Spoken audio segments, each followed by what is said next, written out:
When I was asked to give a talk tonight, I was humbled, and also I was just nervous. You know, I've watched a lot of TED Talks, and you saw the TED Talk at the start of today, and it was about that education, and they're spreading great ideas. And I watched another one which is about ravens, and how if you train ravens, you can clean up the world. And I'm like, shit, how do I follow on from something like that? I sat there and I was thinking, like, what on earth can I talk about? You know, what ideas do I have worth spreading? I could talk about how the workforce is changing, but it's a bit boring, and it's probably not going to inspire you guys. And what I realised is the best talks are always the ones that elicit a change in behaviour, that make you reflect and have a look at what you're doing. And that's my goal tonight. I want every one of you to finish up and go home, look yourselves in the mirror when you're doing your teeth and go, what am I doing? Am I doing the thing that I love? Am I passionate about, you know, what I'm trying to achieve? And it might be your studies or your work. I remember, so I'm just going to have a look at a little bit of my journey and a few things I've learned along the way. And a lot of it is just taking a lot of the jargon and the bullshit out of it, you know, in business. I think there's too much of it. When I was a kid, all I wanted to do... Oh, yeah, I've got to work this thing, don't I? All right. Yes. When I was a kid, all I wanted to do was be one of those three guys. I loved Tony Lockett, the St Kilda Footy Club. Tony Lockett taught me to count. And the way... It might sound funny since he's got no teeth, but the way he did that is Dad would go, Tom, if Tony kicks 6 goals, 4, how many points did he go? And I'd go, 40. And I'd get like a pat on the back or something. And Ricky Ponting, I loved him. I loved watching him bat, and I wanted to be a professional cricketer. And I'll never forget the time I saw Tiger Woods hit a golf ball for the first time in the US Masters, and straight away I wanted to run out there and start swinging. And I can't tell you how many times I've won the US Masters in my head putting.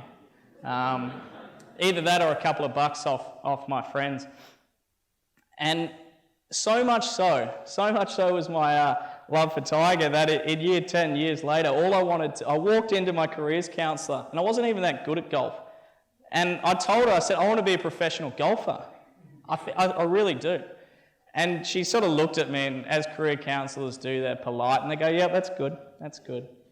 Have you got a backup plan? And I'm like, no, I think that's what I'm going to do. And obviously that didn't happen because I didn't practice. I like the idea of being a professional golfer, like winning the US Masters, but I didn't want to get up at 6 a.m. and practice, and I didn't want to have to hit putts or hit iron shots endless hours over the day. And obviously I failed and didn't get anywhere and got my handicap to like 10, which is all right, but not to be a professional. And it was at that moment that I realised to be successful, I'd have to love something. I'd have to be really passionate about it.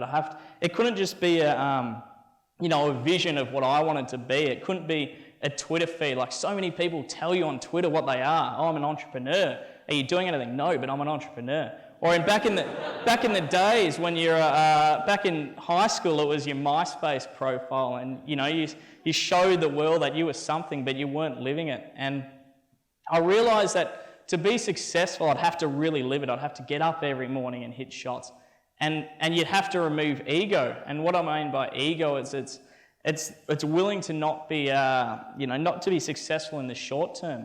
So like whenever you're trying to do something, it's going to take years of hard work. It's not like you suddenly go, I want to be a professional golfer, and all of a sudden my swing improves and I'm good. So what happened once my sporting dream was crushed, I didn't know what I wanted to do, so I became an accountant. Which I don't know why, and I never thought about it. I never thought what I wanted to do. And I think I did commerce maybe because it was a degree that you know when your teachers tell you a good degree and you're like, commerce, and you're like, yeah, I'll do commerce, respect. And your mum can be proud of you and she can go, yeah, like my son does commerce. You know, it's a good degree. And I never thought about it. And at 20, I had a job at a professional service firm in Australia, in Melbourne. And once again, I'd never really thought about what it was that I wanted to do. I just sort of found myself there because I got a vacationer position. So any of Melbourne uni kids, you're like, yeah, that happens really quick. You know, you're 20, you haven't even thought about it, and you're offered these positions. And I don't think I thought about it again, like what I wanted to do, until probably 2.5 years into my career. Like I'd been through the graduate program, got promoted and all that. And I think it's probably pretty common if you look at a lot of the large organisations in Melbourne, 3 years, people start to go, what am I doing? You know, like, I think it's also the time you sober up. You know, have we got any people who have been through a graduate program at a professional services firm here? Couple maybe, yeah, one up there, I could see two. They feed you and get you drunk a lot. And I think the whole reason they do that is it's sort of like, hey, your work's maybe not the best, but we pay for your drinks and you get to wear a suit and you get to go out and have fun. And so after I'd sobered up and I realised, I was like, what am I going to do? You know, is this what I want to be doing? Do I like it? Am I contributing? And I remember clearly the night I realised that my job wasn't for me. And it was about 11 p.m, on a Wednesday. You know, I'd been working late all week. And for any of you accountants out there, I was trying to get a group tax summary so that they paid no more than 30% tax, any of the individuals. And that was less than my mum and dad, who were like just middle income people. I'm like, this is wrong. And I've got to find something that I love and that I can contribute more, because this isn't something I want to be doing.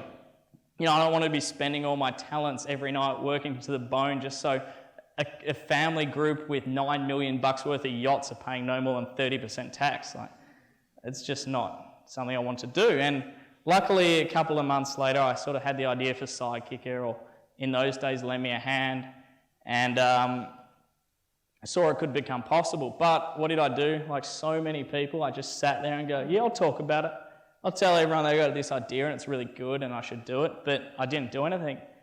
And I look back and I think the main reason was belief. I didn't believe that I could do it. I didn't believe I could jump out of the cushy lifestyle and jump out of something that society, you know, that wasn't the norm, I guess. And it wasn't until I went to New Zealand and I met a great guy called Matt, and we were business geeks. Like, we'd go away to the snow and just talk about business ideas and business garbage. And anyway, and I saw him start a beer company, a craft beer company called Parrot Dog Beer. So if you want a good beer, they're coming out to Australia. Get around them, they're beautiful. But little plug. And I realised that, shit, if he can do it, like, I can do it, because we're both accountants and we got skills, so we could do it. And I made a pact to myself. I'm like, all right, well, if he's done it, I'm going to do it. So I got back to Melbourne and I started to plan to quit my job. And I did. I got my business partner Jackie on board, and she's in the crowd tonight. And we started creating. And the reason I wanted, this thing's killing me. It's like the TV remote. You just point it. Yeah, there we go. Oh, they've changed the logo, the colour of the logo. Doesn't look too bad as blue. It's usually orange Sidekicker, not blue. That's all right. The reason I wanted to show you this is because I want you to realise how much ideas evolve. So when I first had the idea, it was Lend Me a Hand, and how cool is that penguin? I think if we'd actually launched as Lend Me a Hand, we probably would have got sued by Penguin Books, because it's pretty much a direct rip-off. So luckily we didn't. And Lend Me a Hand is a consumer-based product. It was this beautiful open marketplace where people would connect to do odd jobs. And we evolved that idea into Sidekicker, and Sidekicker now is a business product that allows businesses to post jobs, and then independent assistants who are allowed onto our website can accept it to complete them. So I just wanted to show it, because you can't be too stuck to an idea. You can't be so narrow focused on one idea. You have to be willing to evolve. The other reason I wanted to show it is because the funny thing is, as soon as you do something a little bit different, everyone asks you for advice, even though you don't know anything. And that's definitely happened, especially in the beginning of Sidekicker. You know, we had people asking us all this stuff, and, you know, Jax and I are just a couple of kids who are giving something a crack, and we don't, know as much as people seem to think. But anyway, people always come up and they go, I want to own my own business. I love the idea, but I can't come up with any ideas. I'm not innovative enough. And that's just garbage, because you don't have to, it's not like Dragon's Den where you've got to come up with an idea and patent it and no one else in the world's done it. Every idea is usually it's usually building on something. So it's not like Mark Zuckerberg invented the social network. It was Friendster, and as we all know, I've mentioned already, MySpace. I can't believe I mentioned it twice in a talk already. Such a crap product. And No offense, JT, if you're watching, because he bought it. Anyway, so you don't have to be tied to this idea that you have to create something totally new. A lot of the time, it's just improving something that is already in existence. Richard Branson's done pretty well, and he just goes into industries and fixes them up. So what I want to have a look at now is just 3 things I've learned, and I mentioned it before, but when you remove all the jargon, I think it's 3 things that you need to have to be successful. And that's whether it's in business, so whether you're owning your own business or whether you're an employee at an organisation. And they are, you got to do what you love. You got to be passionate. You got to want to achieve something in the field or in your business. Secondly is, you got to work with great people. It's simple. Great teams create great things. And thirdly, you got to ignore the haters, the no people, the people that tell you can't do something, because they're out there. Don't worry. You got to do what you love. I have coffee with a mate, and we always chat usually about footy. And at the moment, obviously we're St Kilda supporters, both of us, obviously by Tony Lockett. So we're talking about where our list's at, and we bag out Essendon a bit because, we don't like them that much. But anyway, is it too soon to bag Essendon after everything? Maybe. And he goes to me, he goes, over a latte, he goes, I've had it, you know what, Tom, it's funny. When you're working in a job you hate, you're stressed, and you're stressed about where your life's heading. What are you doing with yourself? Whereas when you find a job you love, you're stressed about becoming successful, about getting recognition in your field. And that's so true, and I love that statement. I hate to give him so much credit, but it's an absolute gem. And it's so true, because you're going to spend so much time working. It's at least 40 hours a week, and that's garbage. There's always more, let's be honest. You're going to spend more time with the people you work with than anyone else in the world, more time than your friends and your family and your loved ones. And you can't settle. You can't just take a job because the money. You can't take a job because you think it's going to give you some element of respect in society, and you can't take a job because it's easy and it's just offered to you. You need to keep searching for the job that you're really passionate about, that completes you. And if you do stop searching, and if you do settle and give up, you're never going to be satisfied, because so much of I hate to say that, but so much of your life's going to be spent doing something you don't love. Have we got any people who are sort of looking at starting their own business, already doing it? In the crowd? Hands? Not too bad. I'd like to see a few more. That's all right. It's that passion for your core product. You've got to have passion about the core product, because that's the soul of your business. That's the thing you're creating. That passion's the thing that's going to help your sales pitch and your branding, because it's, as Simon Sinek says in one of his TEDTalks, which is fantastic, people don't buy what you do, they buy why you're doing it. You need to explain what you're doing. Secondly, it's going to make you a great leader, because people are going to follow you not for the money that you're paying them, but because of the vision. They want to be part of it. They want to be part of your team. It's that passion and love for something that's going to protect you, because whenever you're chasing a dream and you're doing something that's different, you're going to have these times where you're lying in bed at night about 3 a.m. and you're going, shit. I was going to nearly drop the F on there. I made a big mistake. What am I doing? Is it worth it? I'm not getting any success. It's hard work. I didn't get to go to Bali for my friend's wedding. I'm not going snowboarding. Can't even take a girl out for dinner because I've got no money.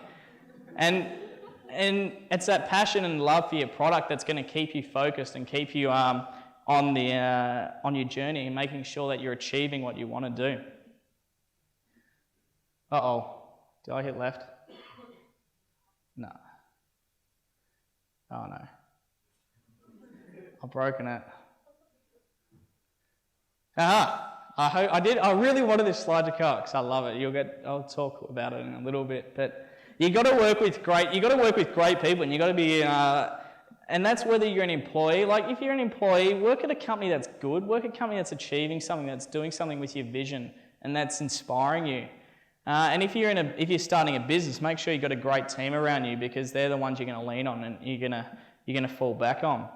One story with Sidekicker, we've just launched up into Sydney and Brisbane, and we're trying to keep costs to a minimum. So we thought it'd be a really good idea to go on a 2-week road trip to Australia and fly up to Sydney and sleep on mattresses on my friends' apartment floors, which was all right, but we're working really long hours and dealing with a lot of stress as well, because it's hard to set up in a new city.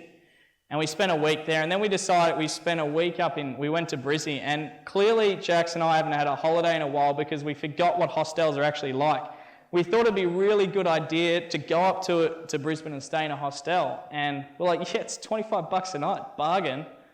And obviously that's what you get. It was horrible. Jax is kindly modelling there, and I thought that was too good a photo not to send back to some friends, but it was a horror, it was a really hard couple of days in Brisbane. We were getting flogged at work and we were really busy, and then we were coming home and there was these drunk English backpackers keeping us up all night, just talking garbage incessantly. And it put us under a lot of stress, and that sort of stuff can destroy teams. It can kill a business if your team can't handle stress. And I'm fortunate enough to work with a team where we've got a great relationship, and it didn't tear us apart, it made us stronger, and I realised how important it is to have a great team. The other thing is, when you start a business, everyone goes, oh, most businesses fail. And statistically, they do. Most businesses do fail, but that's just a cop-out to use as an excuse why you didn't succeed. You've got to look at why. Why do most fail? And I honestly believe that if you get a great team, you'll find a way to succeed. You'll test things, you'll measure things, you'll see what works, what doesn't. You might not succeed in the way you want. Like, we pivoted away from lend me a hand to sidekicker, but we worked it away. So we worked on it and found a way to succeed, and that's why it's so important to work in good teams. And if you're an employee, who wants to spend 40 hours a week with people you don't like? It's not fun, it's not good, you're not creating anything, you're not learning. I've worked with people and I find it a really interesting thing where people at work try and push you, keep you at arm's length. They won't accept your Facebook invite because they don't want to be friends with you, or they won't come out with you on a Friday night because they're worried what you're going to think. And how can you spend so much time with someone and not let them into your lives? I don't get that, and I encourage every one of you, especially if you're going into the workforce for the first time, get involved with your colleagues, have fun, and try and create something together. Let's see if I can get this. No, still. Uh-oh. Maybe. Who cares? We'll give up on that one. The last one is ignore the haters, ignore the detractors. So whenever you try and do something, there's going to be people, I call them no people, and they're going to be those people that are like, nah, don't do that. You don't want to take a risk, don't do it. And we had an interesting thing happen to us, and it was in October. We just launched Sidekicker, and we weren't really sure what it was or what it could be, and we were hit up by one of Australia's largest online retailers.